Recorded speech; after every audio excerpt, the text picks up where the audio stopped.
BJD पक्षर विशाल महिला समावेश Nilgiri Biju Janata Dal पक्षर NAC कल्याण मंडप में आंतर्जातिक महिला दिवस समावेश अनुष्ठित हो जाइए। बीजेडी उपसभापति संतोष खटुआ नेतृत्व में समावेश अनुष्ठित होता। शताधिक महिला एथिरे सामिल होते। मुख्यमंत्री नवीन पट्टनायक किपरि महिला माने स्वावलंबी हो पारिछंती से नहीं आलोचना होता।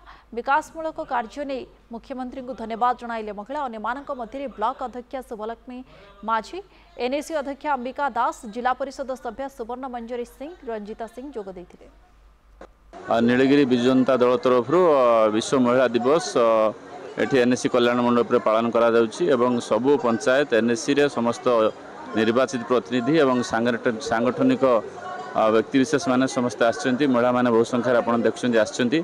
समस्त मातृशक्ति को लेकिन एवं बिजु जनता दल समस्त कर्मी को लेकिन आम गोटे महिला दिवस आयोजन ये कर बहुत खुशी लगुच। एत माने महिला उपस्थित अच्छा माननीय मुख्यमंत्री के सर्वप्रथम धन्यवाद जे कि महिला मान को आग को आनबार जो प्रयास करते आज ता निहाती भाव में आम सफल गोटे रूपायन होती।